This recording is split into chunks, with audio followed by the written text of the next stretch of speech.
तो बेटा आज हम लोग करेंगे PYQs किस पर, हेड ऑन कोलिजन पर।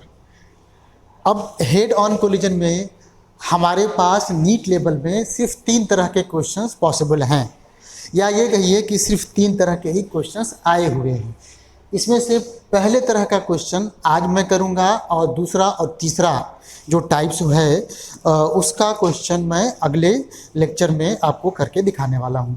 तो चलो यहाँ पे चलते हैं। टाइप 1 क्या होगा? It will be based on head on perfectly elastic collision. अच्छा ये बताओ, परफेक्टली इलास्टिक कोलिजन का क्या मतलब था? ऐसा कोलिजन जिसमें कोलिजन से पहले टोटल काइनेटिक एनर्जी कोलिजन के बाद के टोटल काइनेटिक एनर्जी के बराबर होता था, उसको हम लोग कहते थे परफेक्टली इलास्टिक कोलिजन। दूसरा, हेड ऑन का क्या मतलब था? हेड ऑन का मतलब था वन डायमेंशनल। मतलब ये हो गया, मतलब देखिए ये हो गया कि सपोज कीजिए यहाँ पर एक आपका बॉडी है जिसको आपने ए नाम दिया है, ये इस डायरेक्शन में u1 के वेलोसिटी से चला जा रहा है। दूसरा बॉडी है जिसका नाम आपने बी दिया है, ये भी इसी डायरेक्शन में u2 के वेलोसिटी से चला जा रहा है। और आप ये मान लो कि u1 का वैल्यू u2 से ज़्यादा है, जिससे कि पीछे से ए वाला जा करके बी को ठोक सके। तो जब ये ठोक दिया है ना, कोलिजन हो गया, तो इसी डायरेक्शन में इन दोनों के सेंटर को ज्वाइन करने वाले लाइन के अलोंग अब ए का वेलोसिटी हो गया v1 और बी का वेलोसिटी हो गया कितना, v2। ये सब पढ़े हैं हम, सिर्फ हम आपको एक बार समराइज कर दे रहे हैं इन सारे कॉन्सेप्ट्स को और सारे फार्मूले को, जिससे कि क्वेश्चन सॉल्व करते समय किसी तरह का कोई समस्या ना हो। अच्छा इसमें क्या होता था? इसमें ऑब्वियसली इसमें जो आपका v2 है v2 v1 से बड़ा हो जाता था, ठीक है। तो परफेक्टली हेड ऑन कोलिजन में ये सिचुएशन होता था। क्या क्या फंडे लगते थे? पहला फंडा था कंजर्वेशन ऑफ मोमेंटम, है ना, कंजर्वेशन ऑफ मोमेंटम। दूसरा अभी हमने डिस्कस कर लिया, कंजर्वेशन ऑफ काइनेटिक एनर्जी। और फार्मूले क्या क्या होते थे? फार्मूले में बेसिकली कोलिजन से पहले हमको दोनों बॉडीज का वेलोसिटीज और मासेस दिए हुए हैं। इसका मास हमने a1 मान लिया है, सॉरी m1 मान लिया है, इसका m2 मान लिया है, यहाँ पे m1 और ये m2। तो कोलिजन के बाद दोनों की वेलोसिटीज क्या क्या हुई, उसके लिए हमारे पास फार्मूले थे। तो जो पहला निकलेगा मेरा v1, उसका फार्मूला था, याद होगा आपको, इसको मैं लिखता था m1 minus m2 divided upon m1 plus m2 into u1 plus 2m2 u2 upon m1 plus m2। ये फार्मूला होता था हमारे पास। कैसे हमने इसको याद करना है? हमको याद करने के लिए बस ध्यान रखिए, आपको लिखना है कितना, v1, तो यहाँ लिखिए u1 सिंपली। अब ब्रैकेट ऐसे लगा दीजिए और ऊपर ये 1 ना, तो m1 माइनस m2 कर दो। ये चीज़ मेन है, इसको याद रखो। नीचे तो दोनों मासेस का सम है, कोई बात नहीं। अब पहुँचते हैं सेकंड टर्म पे। तो सेकंड टर्म में आपको क्या करना है कि जो u2 है उसके साथ m2 ही लगेगा, हमेशा देखना, u2 के साथ m2 ही लगेगा। 2 आगे मल्टीप्लाई करना है, नीचे m1 प्लस m2 है। अब इसी पैटर्न पर अगर कोई मुझसे कहे कि v2 की वैल्यू लिखिए, तो मैं इसको लिखूंगा ऐसे, देखिए m2 minus m1 u2 upon m1 plus m2 plus 2m1 u1 upon m1 plus m2। ये सब हम काफ़ी डिटेल में आपको डिस्कस करके पहले बता चुके हैं। तो ये हमारा बेसिक आइडिया हो गया one dimensional perfectly elastic collision का। अब हम आएंगे क्वेश्चन पर। तो देखिए पहला क्वेश्चन क्या कहता है, two identical balls A and be moving with velocities. ये देखिए पहले वाले बॉल का वेलोसिटी इतना है और दूसरे वाले बॉल का वेलोसिटी इतना है।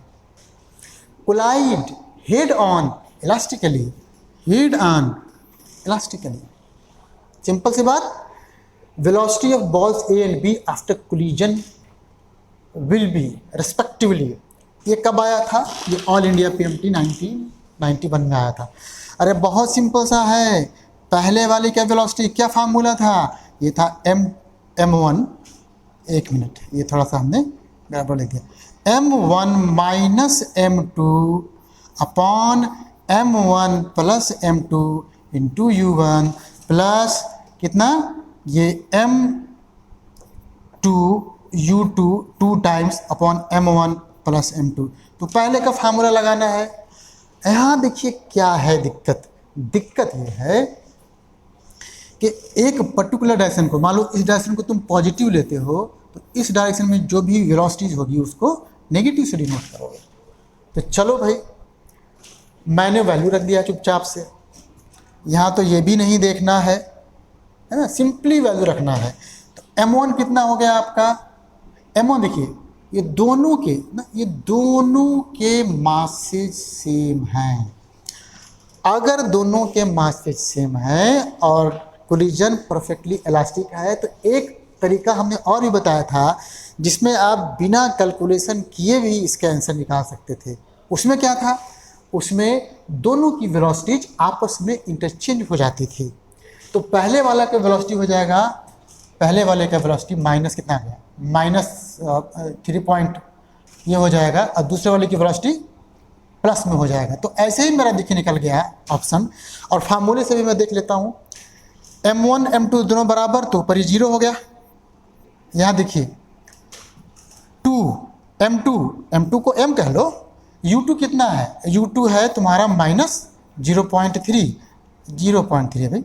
अच्छा नीचे देखिए m1 प्लस m2 तो 2m हो गया। यहाँ पे देखिए कट गया, ये देख रहे हैं v1 मतलब पहले की वेलोसिटी -3 मीटर पर सेकेंड आ गया। दूसरे की वेलोसिटी तो फार्मूला लगेगा m2 माइनस m1 ब्रैकेट में ये m1 plus m2 u2 plus 2m1 u1 upon m1 plus m2। देखो कितना आसान सा फार्मूला है। यहाँ भी देखो ये वाला 0 हो गया क्योंकि मास दोनों के सेम है। आइडेंटिकल का मतलब एक समान तो रेडियस भी सेम हो जाएगा और मास भी सेम हो जाएगा, डेंसिटी भी सेम हो जाएगा, सब सेम हो गया। यहाँ देखो ये हो गया 0, यहाँ हो गया ये फिर m ना, इधर 2m, u1 कितना है? u1 है 0.5 राइट। यहाँ m प्लस m तो ये भी 2m हो गया, कट गया। यहाँ देखो 0.5 ये 0.5 है मीटर पर सेकेंड, मेरा आंसर आ गया। तो इस क्वेश्चन को अगर मुझे करना है तो 2 तरीके हैं। पहला तरीका तो यह है कि मैं जानता हूँ कि जब 2 बॉडी परफेक्टली इलास्टिक कोलिजन करते हैं, है ना, और दोनों का अगर मास सेम है तो दोनों की वेलोसिटीज आपस में इंटरचेंज हो जाती है। इसकी मदद से हम कुछ भी नहीं, केवल सीधा आंसर कर देंगे। और मान लो बाय द वे भूल गए हम, तो फार्मूला तो हमको पता ही है, ठीक है। तो ये हो गया। अब हम बढ़ेंगे क्वेश्चन नंबर 2 पर। देखिए इसने कहा body A of mass 4m मास है ना, 4m ये मास है, moving with speed u, a speed है, collides with another body b of mass 2m at rest.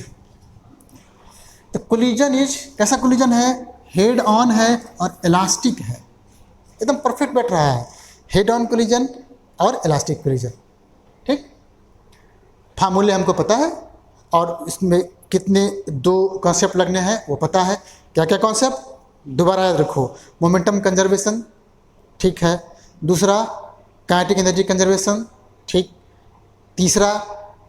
तीसरा वेलोसिटीज v1 और v2 के फार्मूले, और चौथा मैं याद दिला दूं, हालांकि इस क्वेश्चन का पार्ट नहीं है वो, चौथा ये है कि कोलिजन के बाद, है ना, बॉडी का शेप और साइज अपने ओरिजिनल शेप और साइज के जस्ट बराबर हो जाएगा, कोई डिफॉर्मेशन बॉडीज में नहीं होगा कोलिजन की वजह से, ठीक है। तो क्या कहते हैं, after the collision the fraction of energy lost by the colliding body A. अरे बहुत बढ़िया।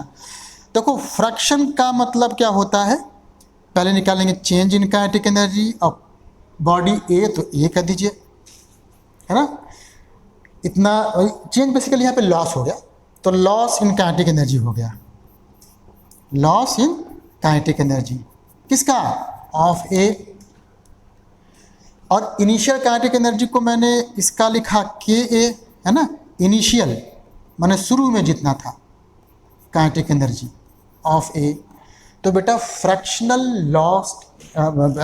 लॉस ऑफ काइनेटिक एनर्जी ये हो जाएगा डेल्टा के ए अपॉन के ए। ये फार्मूला याद रखना है इस क्वेश्चन में, और कुछ भी नहीं है, केवल, है ना, इसका मीनिंग आपको याद रखना है। किसका मीनिंग, फ्रैक्शनल एनर्जी लॉस्ट का। वो क्या होता है, वो होता है energy loss upon initial energy, है ना, energy loss upon initial energy. यहाँ तक ठीक है। अब मैं निकालने जा रहा हूँ, तो बेटा इनिशियल एनर्जी का तो कुछ कहना ही नहीं है, हाफ मास, है ना, इंटू वेलोसिटी का स्क्वायर। ये हुआ कितना हो गया भाई, ये कटा कुटा ये हो गया 2mu स्क्वायर। ये इसको जो है इसको रखो नाम, इसका नाम दो 1, इसका नाम दे दिया तुमने 1। अच्छा अब मुझे कोलिजन के बाद पहले बॉडी का कितना एनर्जी बचा वो निकालना है, या दूसरे बॉडी में कितना एनर्जी आया वो निकालना है ना। दोनों तरीके से कर सकता हूँ मैं। तो मैं निकालता हूँ कोलिजन के बाद पहले वाले बॉडी का स्पीड, क्योंकि अगर मैं ये स्पीड निकाल देता हूँ तो मुझे पहले वाले बॉडी का काइनेटिक एनर्जी, है ना, पता हो जाएगा कि कोलिजन के बाद कितना है। फिर लॉस कितना हुआ उसके लिए इनिशियल में से 100 घटा दूंगा, फाइनल को निकल जाएगा। तो ये इसके लिए फार्मूला क्या हो जाएगा, ये हो जाएगा MA minus MB upon MA plus MB, bracket में कीजिए, ये हो गया UA plus 2MBUB upon MA plus MB। जहाँ 1 था वहाँ मैंने A कर दिया, जहाँ 2 था वहाँ मैंने B कर दिया फार्मूले में, क्योंकि यहाँ पे 1 2 ने दे करके बॉडी का नाम AB दिया हुआ है। तो यहाँ देखो MA कितना है, MA है 4M और B कितना है, B है आपका 2M, राइट। A कितना था, ये तो U था, यहाँ पे कितना 4 + 2 कितना हो गया 6M हो गया। और जो मेरा B बॉडी था वो तो रुका हुआ था, तो ये वाला तो 0 हो गया, तो ये पूरा ही टर्म 0 हो गया। यहाँ पे देखिए काटिए, ये हो जाएगा आपका U/3। तो 1/3 वेलोसिटी मेरे बॉडी का आ गया कोलिजन के बाद। अच्छा एक काम करो, अब निकालता हूँ मैं kinetic energy of A final. तो फाइनल करोगे हाफ मास तो भैया वहीं रहेगा, अब वेलोसिटी हो जाएगा U/3 का स्क्वायर, यहाँ कटा ये 2M हो गया, कितना हो गया 2M/9U स्क्वायर। शुरू में इतना एनर्जी था, इतना बच गया, तो लॉस कितना हुआ, लॉस निकालने के लिए मैं इसको घटा दूंगा।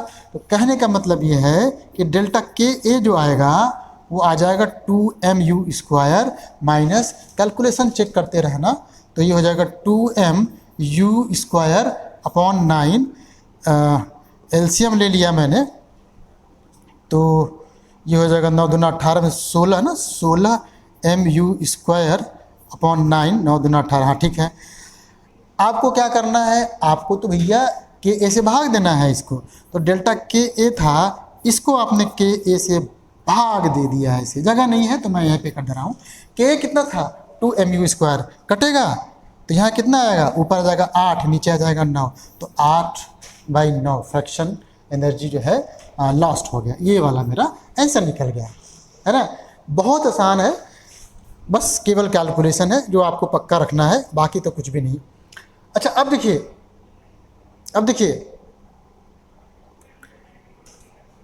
यही क्वेश्चन दोबारा आ गया है, देखिए 2016 में एग्जैक्टली पहला वाला क्वेश्चन ध्यान दो। क्या कहता है, 2 identical balls A and B, बहुत बढ़िया, जिनकी वेलोसिटीज कितनी हैं, ये वाला और ये वाला, है ना, ये कोलाइड करते हैं कैसे, elastically in one dimension. In one dimension का मतलब हेड ऑन कोलिजन, जो हम शुरू में एक्सप्लेन कर चुके हैं। अब है velocities of A and B after collision respectively will B.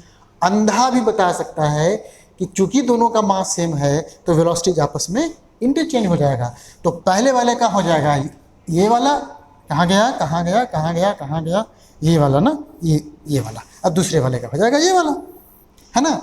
अब मेरे ख्याल से फार्मूला लगा करके इसको सॉल्व करने की ज़रूरत आप फील नहीं कर रहे होंगे, क्योंकि आप तो खैर। अच्छा, अब यहाँ देखिए क्वेश्चन नंबर 4।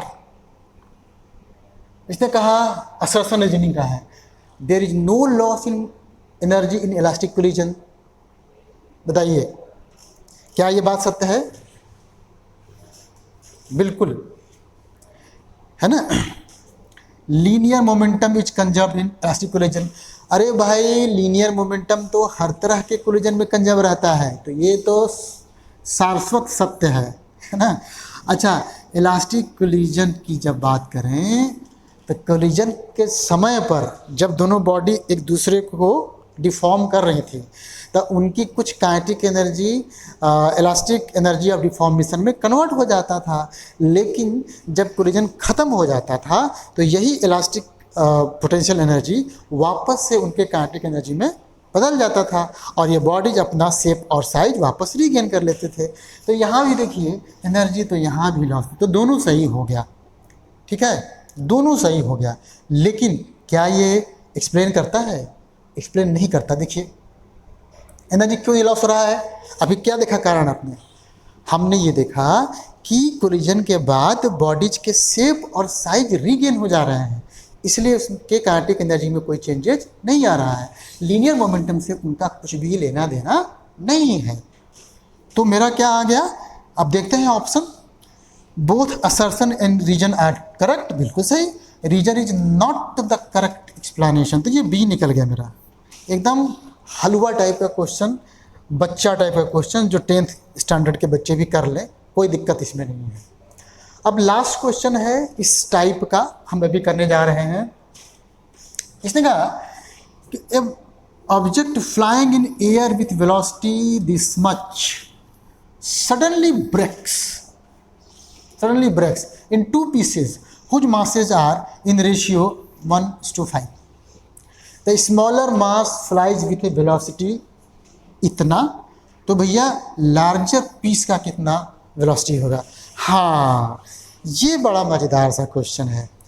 अब जब भी ऐसा क्वेश्चन आए तो आप आँख बंद करके नहीं करेंगे, आप पहले इसको समझेंगे, देखेंगे कौन सा फंडामेंटल लगने वाला है ना। देखो तुम लोग हर चीज़ को कॉन्सेप्ट कहते हो, हम लोग फंडा कहते हैं, तो ये दोनों एक ही चीज़ है, ठीक। वो आपके कॉलेज पे डिपेंड करता है, ठीक है। तो यहाँ देखिए, अब हमने ये कहा कि एक जो बॉडी है ऐसे, बेचारा उड़ रहा था वेलोसिटी v से, ये वेलोसिटी v कह लीजिए आप, वेलोसिटी v, अचानक से टूट गया, तो क्या इस पर कोई बाहर से फोर्स लगा? नहीं। जैसे बम जब फूटता है तो अंदर से ही फोर्स लगता है, तो इसमें ब्रेक होने के लिए जो फोर्स लग रहा है वो कैसा है? Internal force. और इंटरनल फोर्स इस सिस्टम का मोमेंटम चेंज नहीं कर सकता, मोमेंटम कंजर्व रहता है ना। किसी भी सिस्टम का लीनियर मोमेंटम तभी चेंज होता है जब उस पर बाहर से एक्सटर्नल फोर्स लगता है। यहाँ तो बेटा कोई फोर्स बाहर से लगा ही नहीं, इसका मतलब कि इसका मोमेंटम कंजर्व रहेगा। बहुत अच्छा, यहाँ तक तो क्लियर हो गया। क्या हो गया क्लियर? मोमेंटम कंजर्व ना, मोमेंटम। ध्यान रखना, ये सबसे अच्छा क्वेश्चन है। मोमेंटम कंजर्व हो गया, मतलब कोलिजन से पहले का मोमेंटम इक्वल्स टू कोलिजन के बाद का मोमेंटम। अब मेरे पास सवाल ये उठता है कि भाई वेलोसिटी तो दिया हुआ है, मास तो आपके पास है ही नहीं, तो कैसे निकालेंगे मोमेंटम? तो एक काम कर रहे हैं हमारे पास कितना, ये 1 लिखा है और ये 5 लिखा है, दोनों को मैं जोड़ूंगा, कितना हो जाएगा? 6। तो मैं कहूँगा भैया देखो इसका मास है 6m, ठीक। ये बेचारा टूट गया, एक हो गया 1m में और दूसरा हो गया 5m में। अब तो आपको क्लियर हो गया होगा, इनिशियल मोमेंटम कितना हो गया? 6m इंटू वी, ये v कह लीजिए, इक्वल्स टू इसका मोमेंटम आप ऐसे कह लो m इंटू इसका v1 कह लो, ऐसे ये वाला कह लो ना, ये इसको v1 कह लो केवल समझने के लिए, प्लस 5m इंटू v2, इसको निकालना है तुमको। तो m तो देखो कट गया, हमने m यहाँ पे इंट्रोड्यूस किया था केवल अपने समझने के लिए, और फाइनली m ख़त्म हो गया। अब मेरे पास क्या बचा, मेरे पास बचा 6v। तो v कितना है बेटा, लिखते हैं, ये हो गया 6 इंटू 20, तो 6 दूना 120। कैलकुलेशन चेक करते रहना, मेरा हमेशा गलत होता है। 6 25 छक्का का कितना होता है, 150 होता है शायद, 150 जे हो गया, 25 हाँ 150 होता है, और 6 दूना 12 72 ना, 72, तो 72 के कैप हो गया। दैट इज इक्वल्स टू, ये देखिए 100 आई कैप प्लस 35 जे कैप प्लस 8 के कैप प्लस 5v2। अब देखो जब तुम इसको इधर लाओगे तो ये वाला इससे कटेगा, तुम्हारा हो जाएगा 20 आई कैप, और ये वाला इससे कटेगा तो कितना हो जाएगा, ये 150 में से 35 चला गया तो 115 हो गया शायद, 115 जे कैप, और ये तो 80 हो गया, माइनस 80 के कैप हो गया, क्योंकि देखो ये प्लस में है, इधर आएगा तो माइनस में हो जाएगा, यहाँ पहले से माइनस में है, दोनों जुड़ जाएंगे, ये हो जाएगा 5v2। अब 5 से भाग दे दो तो तुम्हारा v2 निकल जाएगा, 5 से भाग दोगे तो ये हो जाएगा 5 चौके 20, 4 आई कैप। 4 आई कैप कहाँ पे है, देखो एक ही बार में निकल गया 4 आई कैप, है ना, 4 आई कैप, और तो कुछ नहीं दिखाई दे रहा है। तो यहाँ से 4 आई कैप और 5 से इसको भाग देंगे तो कितना हो जाएगा, 5 दूना 10, 5 दूना 10, 5 3 15। अरे वाह, कैलकुलेशन तो बहुत आसान हो गया। अच्छा, ये 16 25 80 होता है शायद, नहीं 16 25 80 तो होता है, 16 25 80 होता है, तो ये 16 के कैप यहाँ हो सकता है, ये हमने लिखने में गड़बड़ कर दिया हो, तो ये v2 हो गया। आप फंडा समझ लीजिए, बाकी कैलकुलेशन आप जरूर कर लीजिएगा, क्योंकि हम पे कैलकुलेशन के लिए हम पे रिहाई नहीं रहा। अच्छा ठीक है, तो आज का हमारा टाइप 1 क्वेश्चंस कंप्लीट। अगला लेक्चर हम लोग करेंगे टाइप 2 एंड 3, जैसा कि हमने आपको शुरू में बताया।